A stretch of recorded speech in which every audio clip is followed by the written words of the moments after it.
बोलिए एकादशी माता की जय।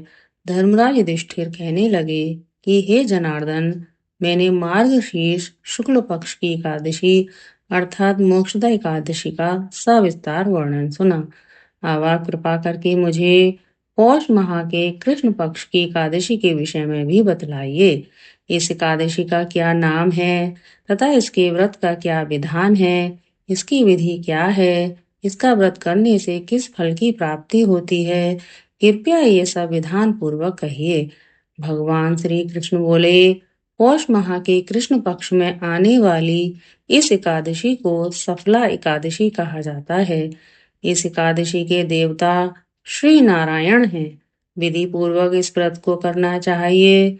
जिस प्रकार नागों में शेषनाग, पक्षियों में गरुण, सब ग्रहों में चंद्रमा, यज्ञों में अश्वमेघ और देवताओं में भगवान विष्णु श्रेष्ठ हैं, उसी तरह सब व्रतों में एकादशी का व्रत श्रेष्ठ है। जो मनुष्य सदैव एकादशी का व्रत करते हैं वे मुझे परम प्रिय हैं। इसका महात्म्य मैं तुमसे कहता हूँ, ध्यान पूर्वक सुनो। भक्त वत्सल भगवान श्री कृष्ण कहने लगे कि धर्मराज, मैं तुम्हारे स्नेह के कारण तुमसे कहता हूँ कि एकादशी व्रत के अतिरिक्त मैं अधिक से अधिक दक्षिणा पाने वाले यज्ञ से भी प्रसन्न नहीं होता हूँ। अतः इसे अत्यंत भक्ति और श्रद्धा से युक्त होकर करें। हे राजन, द्वादशी युक्त पौष कृष्ण एकादशी का महात्म्य तुम एकाग्रचित होकर सुनो। चंपावती नगरी में एक महिष्मान नाम का राजा राज्य करता था। उसके 4 पुत्र थे। उन सब में लुम्पक नाम वाला बड़ा राजपुत्र महापापी था। वह सदा पर स्त्री और वेश्यागमन तथा दूसरे बुरे कर्मों में अपने पिता का धन नष्ट किया करता था।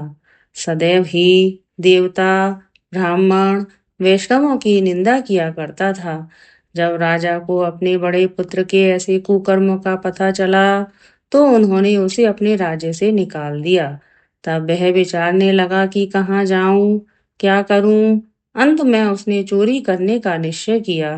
दिन में वह वन में रहता और रात्रि को अपने पिता की नगरी में चोरी करता तथा प्रजा को तंग करने और उन्हें मारने का कुकर्म करता। कुछ समय पश्चात सारी नगरी भयभीत हो गई। वह वन में रहकर पशु आदि को मारकर खाने लगा। नागरिक और राज्य के कर्मचारी उसे पकड़ लेते, किंतु राजा के भय से छोड़ देते। वन में एक अति प्राचीन विशाल पीपल का वृक्ष था।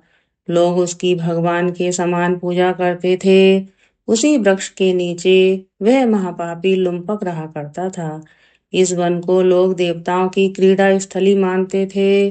कुछ समय पश्चात पौष कृष्ण पक्ष की दशमी के दिन वह वस्त्रहीन होने के कारण शीत के चलते सारी रात्रि सो नहीं सका।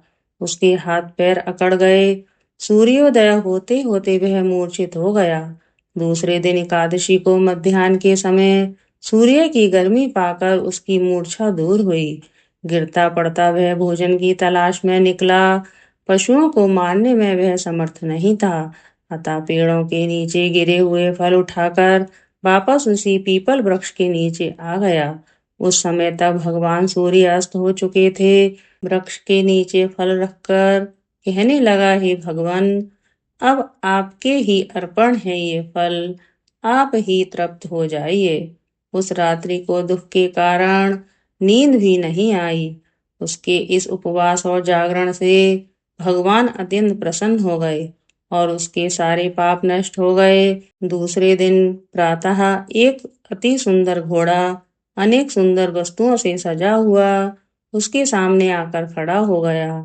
उसी समय आकाशवाणी हुई कि हे राजपुत्र, श्री नारायण की कृपा से तेरे पाप नष्ट हो गए हैं। अब तू अपने पिता के पास जाकर राज्य प्राप्त कर।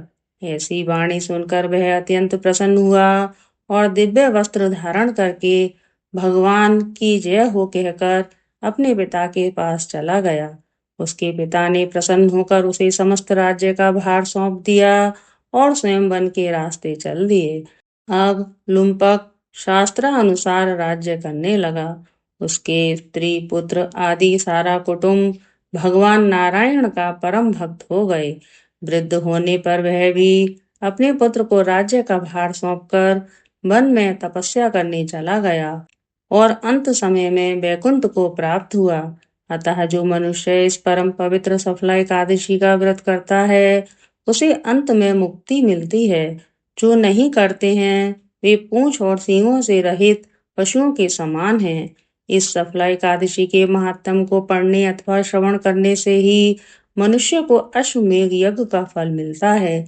बोली एकादशी माता की जय।